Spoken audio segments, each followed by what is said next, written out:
Hey everyone, thank you so much for tuning back in to another video here on my channel. Today I will be doing Kerstin's makeup for her baby shower. First things first, I always start by cleansing my client's skin. Next up, I went in with the Glow Recipe Niacinamide Dew Drops. When you are pregnant, you shouldn't use anything with retinol in it, and since my eye cream has retinol, I decided to opt for the Glow Recipe Dew Drops. The most important step is to moisturize. Make sure you're really massaging this into your client's skin to really get blood flowing. And then I always mist with the Fix Plus spray from MAC for just extra priming and moisturizing. I always press that in so that the sponge I use on my client gets nice and wet, and then I can use that to blend things into the skin later on. Last but not least, I always make sure I prime. On Kerstin, I use the Pro-Collagen primer from Elemis.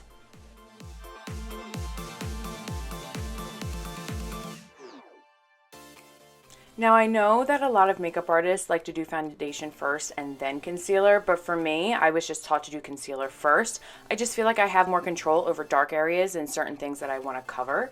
So I always go in with the RCMA 5-part series foundation palettes, which also can second as concealer or contour or any place that you want to put it. And then I press that in with that moist sponge. I always make sure I go onto the eyelids as well. I don't use eye primer. I always do concealer, and then I set with a nice setting powder. For contour, today I'm using the Danessa Myricks Contour Balm. This is a new product for me and I'm obsessed with it. The difference between a contour and a bronzer is that contour is cool and bronzer is warm. So I'm actually underpainting and doing the contour first so that once you put on foundation, those dark areas then shine through and really give you a more natural looking contour. So for foundation, of course, I'm using my Faceatelier Ultra Pro foundation, and then later on I'll be showing you guys that underpainting and you'll be able to see how those darker areas come through really naturally.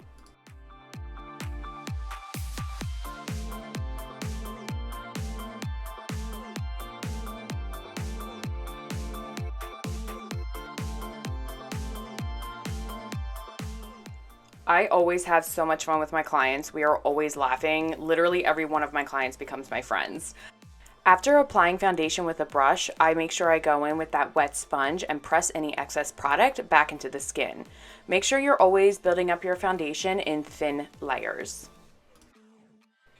So this is where I go in and work out any creases and start to set with setting powder under the eyes and on the eyelids to prep for eyeshadow.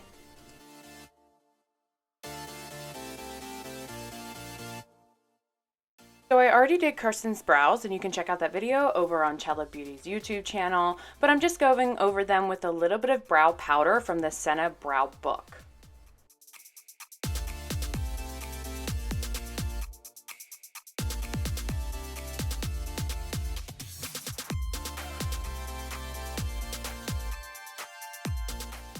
Next up are Kerstin's eyes. I started with the Danessa Myricks ColorFix mattes.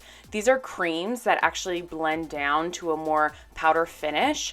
This is in the shade Exposed. I was going for a more mauve pinky type look on her eye, so I wanted to start with this and I actually put it over her entire eye. Keeping that exposed shade on the outer portion of Kerstin's eye to give it a more contoured look, I went in with the Charlotte Tilbury PillowTalk palette to start adding in neutral browns and pinks. I focused on her crease and inner portion of her lid.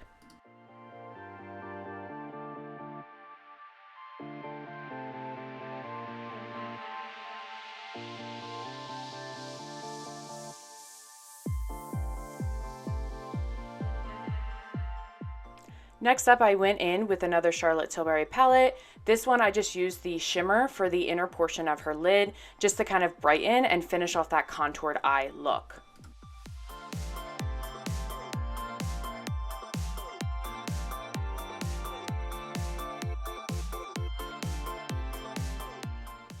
I started using a new gel liner from Pretty Vulgar Cosmetics. I'm actually in love with this gel liner. It really just easily glides onto your client's eyes. And of course, I'm using the My Kitco Fay Liner brush. This brush is my absolute favorite for applying liner.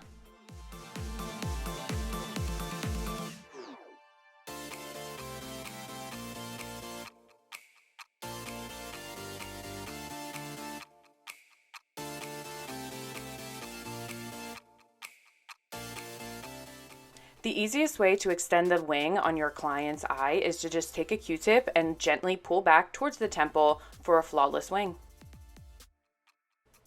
Remember, it's okay to cut down lashes. A lot of the times people don't realize they can cut down fake lashes to fit the eye. For Kerstin, I cut down a little bit and focused on a more accented lash on the outer portion of her eye.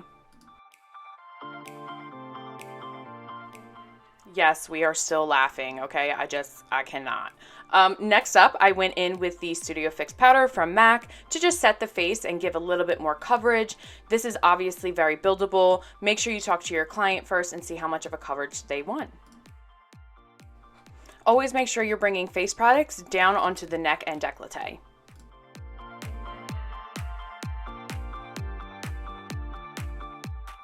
I am personally obsessed with the Airbrush Matte Bronzer from Tilbury. I have all 4 shades in my kit and I love using it to set the contour of someone's face. Personally, I like a more bronzy look on all my clients, but if you need a contour, you would just want to go cooler with that contour shade.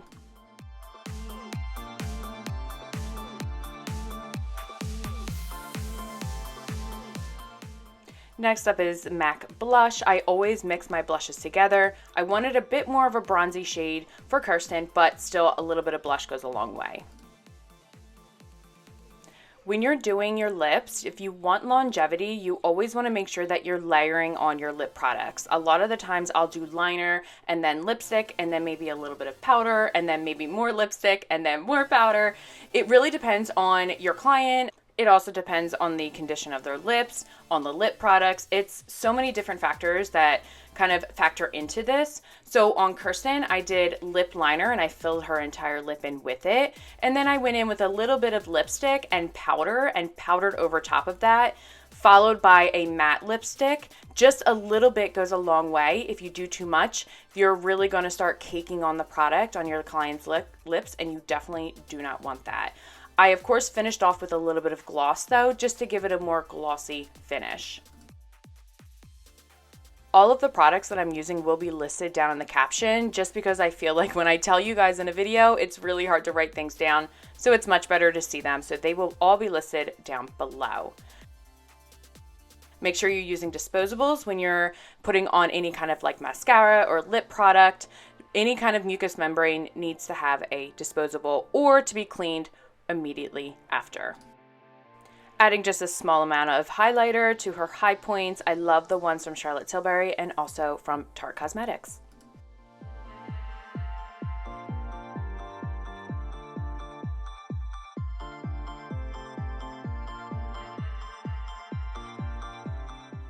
Alright guys, this is the finished look on Kerstin. I hope that you enjoyed this and find it helpful. If you have any questions, let me know. And until next time, I will see you later.